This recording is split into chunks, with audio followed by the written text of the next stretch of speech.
Russia has warned the United States that arms shipments to Ukraine could bring, quote, unpredictable consequences. This comes as the administration authorizes the delivery of more sophisticated weapons than in previous shipments. Ryan Evans is the founder of War on the Rocks and CEO of Metamorphic Media. Ryan, welcome to the program. Thanks so much for having me. Before we talk about specifics about the weapons themselves, how is the fight going to be different in eastern Ukraine and the Donbass region than what we've seen before?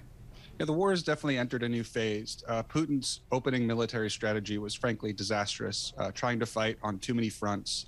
All of those fronts poorly supported except arguably the south and the east.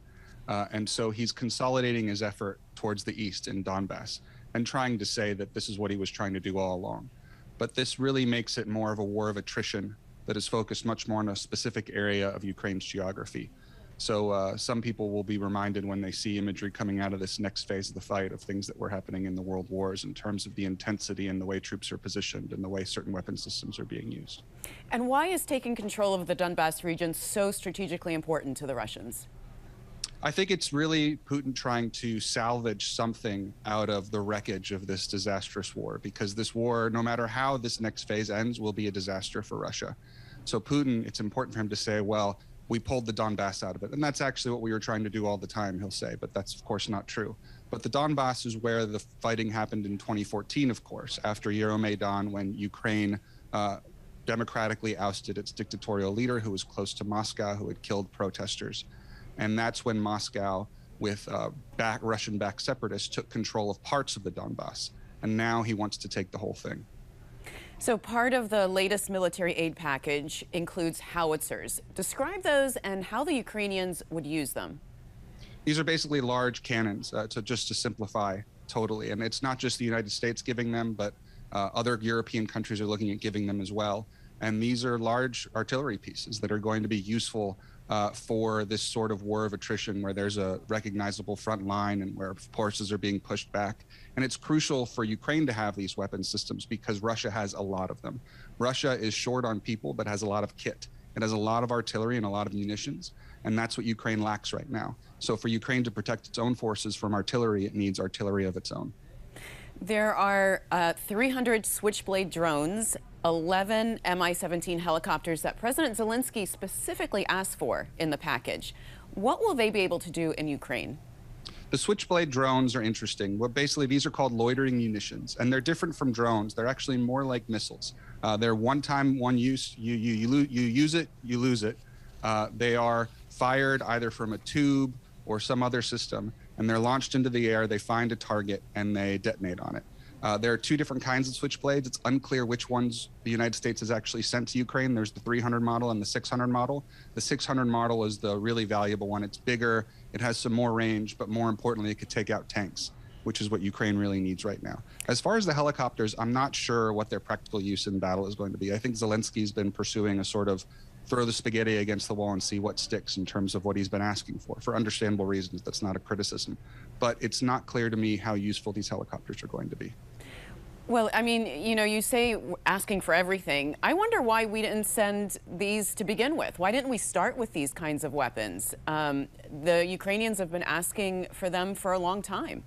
I think for two reasons. One is that, frankly, the United States expected Ukraine to fall much quicker than it did. Second, these weapons were not as useful for the sort of war that Ukraine was fighting up until now.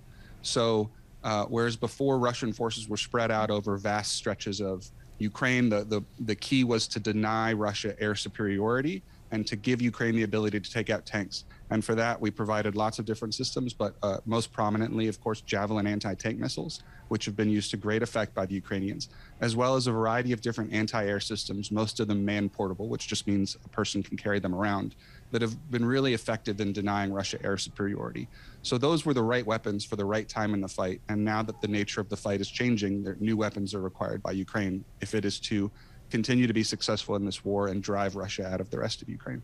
You know, initially there was a lot of talk about fear of escalation with Russia, and we can't send certain weapons because that might be seen as escalatory. Do you think that those initial fears were unjustified in hindsight? So I have no special insight into the administration's thinking on this. I just know what I've read in the press, just like you and just like many of your listeners.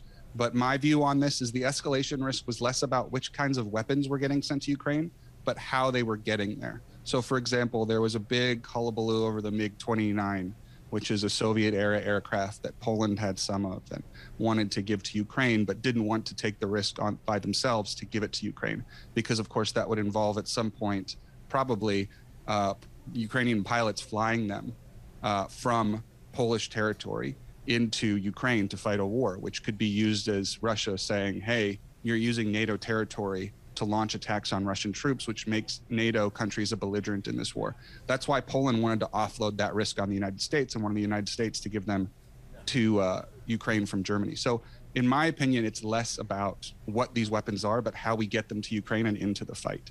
But I don't know the nature of the administration's thinking on this. And in the 30 seconds we've got left, how does this end, Ryan? I don't know. I think that either Russia will be able to get its act together and either hold on to the Donbass or even open up a front again north of Kiev. That's my greatest fear, that they're able to reopen that front up more effectively north of Kiev and drive towards the capital again. But hopefully Ukraine is able to drive Russia from every last inch of Ukrainian territory. We'll see. All right, Ryan, appreciate you being on the program. Thank you very much. Thanks so much. Thanks for watching. If you enjoyed the video, give it a thumbs up and subscribe to our channel so you don't miss out on any future Government Matters interviews.